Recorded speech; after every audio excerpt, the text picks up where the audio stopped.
It was a cold morning in late November when Grace walked into the small diner at the corner of Maple Street, holding her little girl's tiny hand. Her fingers were trembling from the cold, but her trembling wasn't only from the weather. It was from hunger, shame, and exhaustion. Her 3-year-old daughter, Lily, clutched her hand tightly, her big blue eyes scanning the bright, warm room filled with the comforting smell of pancakes, eggs, and coffee. Grace had walked miles that morning after the old car she lived in refused to start. It wasn't much of a home, but it was all they had left after she lost her job and then her apartment. She didn't come into the diner to eat.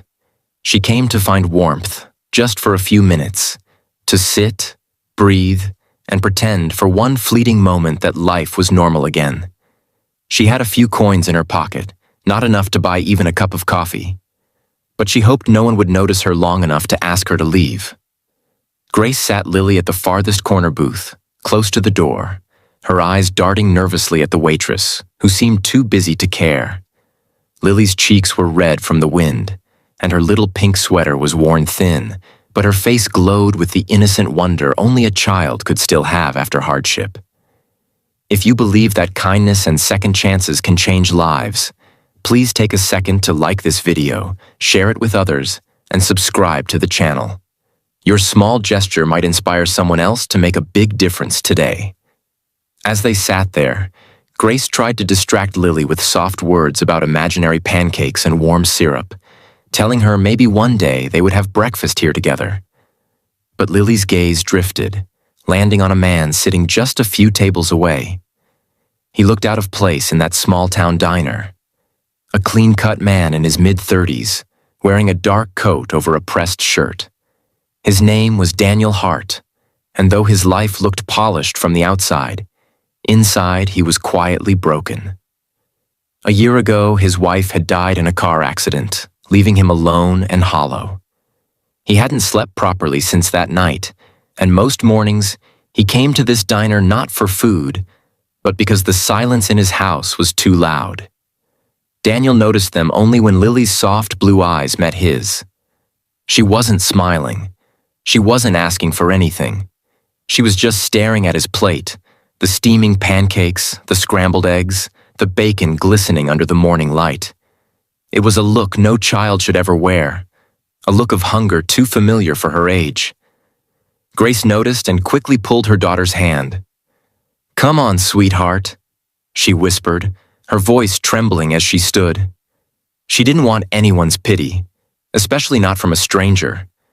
They'd been looked down on enough already, by landlords, by people who thought homelessness was a choice, and by those who believed kindness had an expiration date.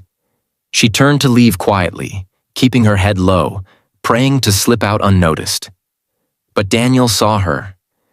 He saw the worn-out shoes on her feet, the trembling in her hand, and the little girl's eyes still fixed on his plate. Something inside him, something long buried under grief, stirred. He couldn't look away. Without thinking, he called the waitress over and asked for 2 extra plates. Grace was almost at the door when the waitress's voice stopped her. "Ma'am," the gentleman over there said, "breakfast is on him if you'd like to sit." Grace froze. Her face burned with humiliation. She wanted to say no. But then she felt Lily's small hand tighten around hers, felt the way her daughter's body shivered. Slowly, she turned around. Daniel gave a faint, warm smile. Not the kind of smile that demanded anything in return, but one that said, "It's okay." They sat down. Lily's eyes widened as the waitress placed a plate of pancakes in front of her. The smell alone made her giggle softly. And that sound, it was like music Daniel hadn't heard in a long, long time. Grace whispered a quiet thank you, her voice cracking halfway. The first bite Lily took made Grace's eyes well up. She turned her face away, pretending to look out the window, but Daniel noticed the tear that fell onto her sleeve. For a while, none of them spoke. The diner's hum filled the silence, the clinking of plates, the faint chatter of morning regulars, and the sound of coffee being poured. As Lily ate, Daniel watched her with a soft ache in his heart. She reminded him of his late wife, Emma, The way she'd always fed stray cats outside their door. The way she believed everyone deserved kindness no matter what. He used to tell her she was too soft for this world. Now he realized maybe the world needed more people like her. When breakfast was over, Grace tried to insist on paying, fumbling with the few coins in her pocket. Daniel gently shook his head. "It's already taken care of," he said. His tone was calm but firm, not pitying. Grace looked down, ashamed, but grateful. As she gathered Lily's coat, Daniel noticed the old car parked outside. He could tell from one glance that it hadn't run in a long time. Without hesitation, he followed them out, offering to help. Grace refused at first, but when the car wouldn't start after several tries, she gave in. Daniel rolled up his sleeves and worked silently, his hands steady, his face calm. When the engine finally coughed to life, Lily clapped her tiny hands, squealing with joy. Grace's smile, fragile and rare, appeared for the first time. It wasn't a smile of comfort. It was one of disbelief, the kind people wear when they can't remember the last time someone cared. She thanked him quietly. Daniel handed her a small folded note before stepping back. "In case you ever need anything," he said. That note had his number and an address.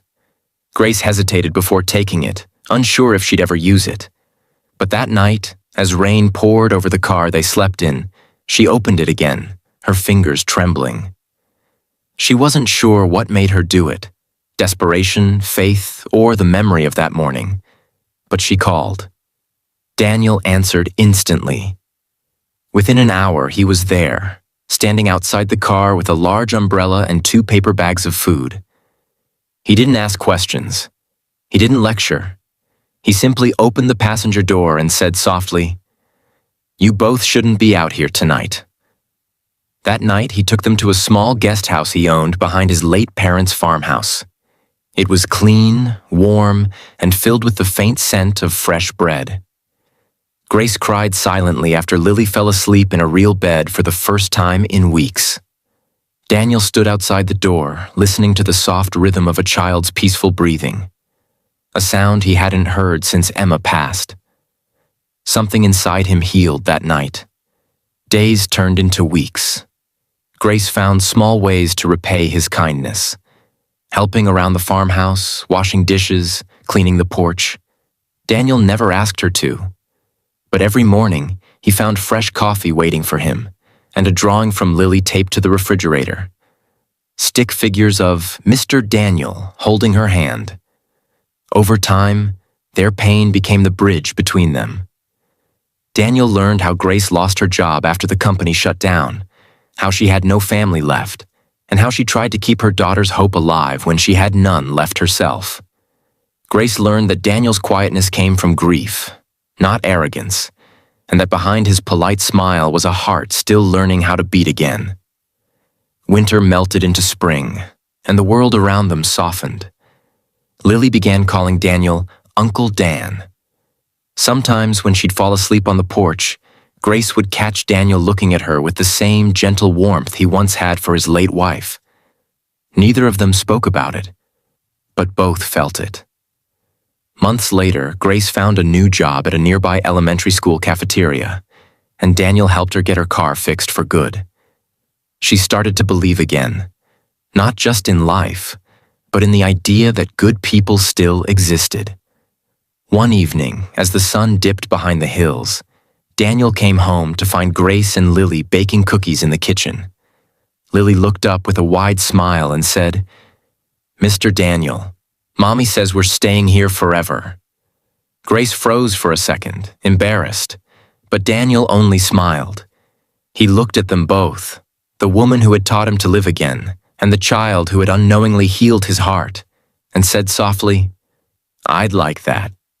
That night, they ate dinner together at the same diner where it all began. The same booth, the same warm lights. Only this time, Grace didn't try to leave quietly. She laughed, Lily giggled, and Daniel's heart, once shattered, felt whole again.